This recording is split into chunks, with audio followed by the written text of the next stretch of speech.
We start today lesson or chapter 33, probability. Well, what is probability? And this is a very important question that you need to ask yourself.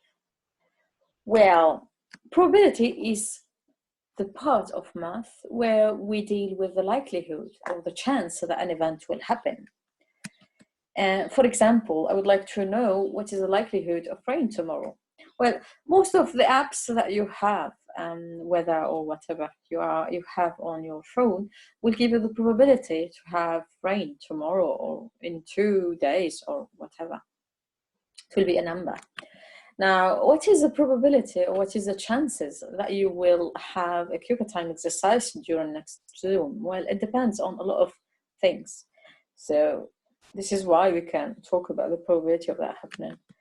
What is the probability that you will get good grades on exams? So it depends on a lot of things. This is why we talk about probabilities, because we have the possibility to have good grades and bad grades. Now, to describe these events, I can give a value for the chance of any of these outcomes or events happening. And that value, that exact value, is called the probability. Just put in mind that a probability should be between 0 and 1. So if you got something more than 1, you are wrong. So be careful and put that very important information in your mind.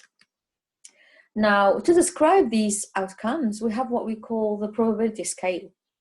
So on the probability scale, you can see that we have the impossible event with probability 0 and the certain event with probability 1.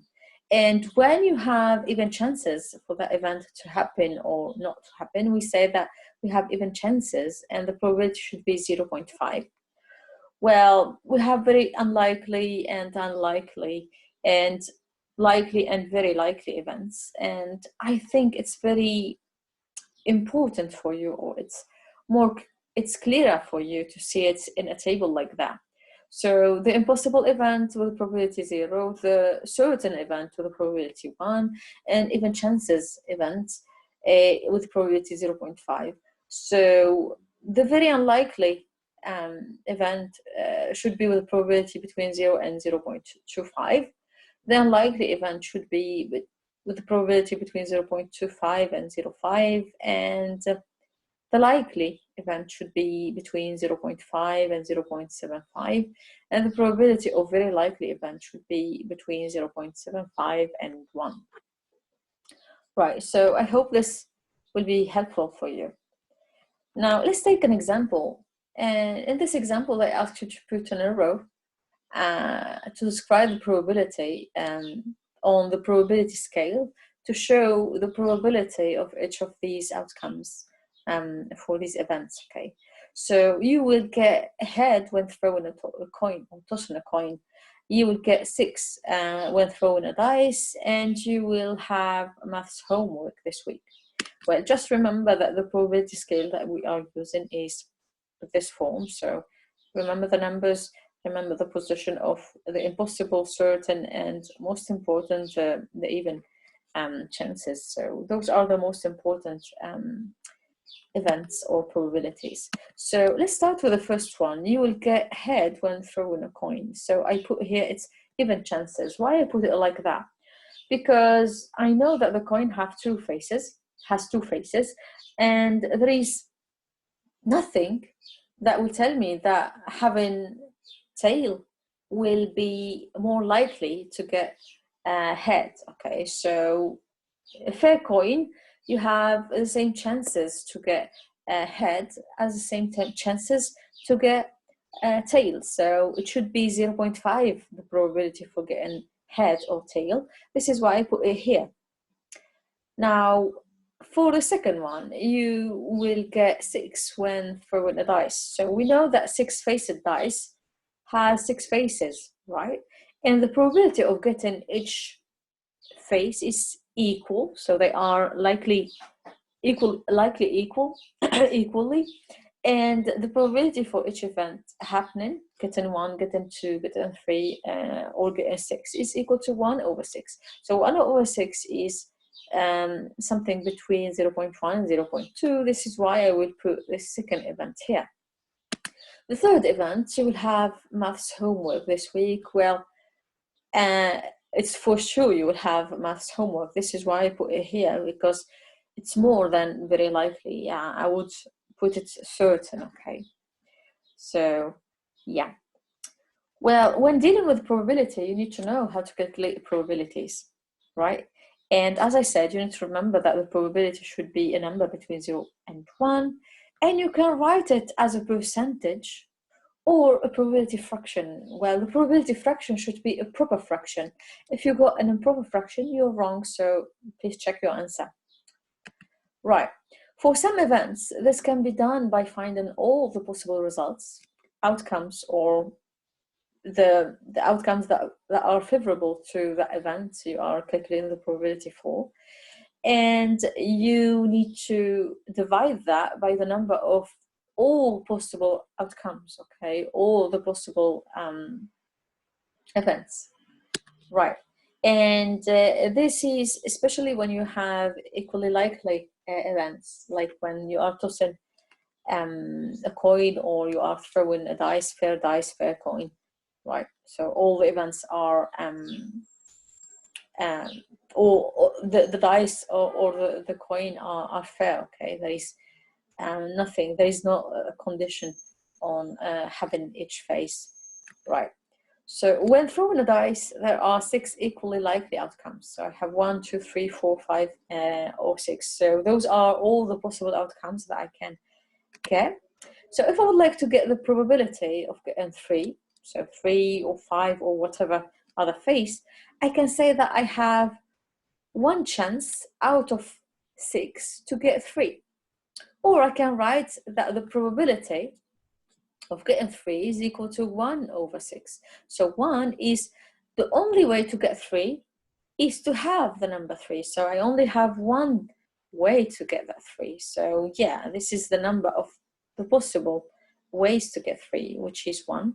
And 6 is the total number of the possible outcomes in this experiment, throwing a dice. So this is the probability of getting 3. Now, in general, you need to put in mind that the probability of an outcome is defined as, you can write it as like that, probability, or P, between 2 brackets, the event, here I wrote getting 3, for example. You write the name of the event, and it should be equal to the number of ways the outcome can happen, or different ways. If you have 2, 3, 4, you need to write that. And you need to divide that by the total number of possible outcomes in general, okay? So in general, I have 6 outcomes. This is why I divide by 6 here. Please remember this. This is a very important formula that will help you later. And don't forget to cancel the result here, because I have a fraction here, so I need to cancel it to its simplest form. Let's take an example. Luca is playing with the spinner here. And as you can see here in the spinner, I have 1, 1, 2 2s, and 3 3s, right? And when she spins the spinner, she records the score on the side on which it lands. So do you see this arrow here? It will land on a number, and she will score that. Now she would like to know what is the probability of to get the score 2. So we need to get the probability of getting 2. Well, we need to think about it for a moment. So as you can see here, I have 6 sections of the spinner. So I have 6 possible outcomes. But to get 2, I have 2 chances here. So I have 2 2s. And this is why I have 2 chances out of 6 to get the 2. So the probability of getting 2 is equal to over 6, right? Because I have 2 2s here, and I have 6 possible outcomes, 6 sections in the spinner. So this is a proper fraction, but it's not in the simplest form. So I need to divide that by 2, the upper part by 2, the lower part by 2. So this is the simplest form for that. Well, I can write it as a percentage or a decimal number like that, 0.3. This is a recurrent decimal number. Or I can write it as a percentage like that, 33.3, and 3 is recurrent too. Now imagine in the same example, they ask you what is the probability that the score is an odd number, not end, odd number. Right, if I look clearly to the numbers on the spinner, I see that I have 1 1 and 3 3s, and those are the odd numbers in all the possibilities that I have here, because 2 is an even number, so I need to exclude that. So among the 6 chances or choices here, I have 4 outcomes or 4 possible ways to get an odd number. So either I get 3 or I get 1 to get an odd number there. So this is why the probability of getting an odd number is equal to 4/6.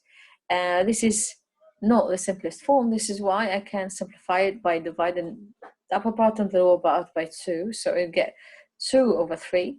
Well, you can write it as a decimal number, 0.6 dot. You put a dot for the recurrent decimal, or as a percentage, 66.6, and 6 is recurrent number.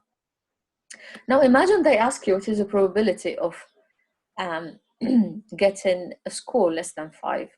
Well, a quick look for all the values here, you can deduce that all the values are less than 5. So I'm totally certain to get a number less than 5. So this is a certain event. And we know that the probability of the certain events is equal to 1. So yeah, I can write it 100% too. Or you can calculate it. So I know that to get a result less than 5, I need to get 2 or 3 or 1. So it will be 6/6. 6/6 is equal to 1. So this is what I got exactly. And let's take this last example to finish this part. So Kyoka is going to, when Kyoka is going to work, she can be early, on time, or late. So these 3 events are mutually exclusive. They can't happen at the same time. And they are the 3 options that we have in this experiment, Kyoka going to work. So the probability that she is early is equal to 0.5. The probability that she is on time is 0.4. And they ask you to get the probability that she is late. Right. Well, since these 3 events, being on time, being late, and being early, are 3 mutually exclusive events. They can happen at the same time. They cannot happen at the same time. So I can say that they cover all the possibilities. So I can write that the probability of being late plus the probability of being early plus the probability of being on time, they add up to 1. And 1 is certain events. So you can't have another option, okay? The 3 options here, those are all the options that I have. So since I have the probability of being early and I have the probability of being on time, I can deduce the probability of being late. So I just need to write it like that. The probability of being late is equal to the probability of being on time plus the probability of being early, right? So just applying that, I get that it's equal to 1 minus 0.5 plus 0.4. And doing all the calculus, I get that it's 0.1. Okay, so she has 10% chance to be late, right? Okay. Well, I hope this is helping. Thanks for watching. Let me know if you need more explanation. And yeah, don't forget to send your homework as one PDF file in your Google Classroom. Yeah. See you. Bye-bye.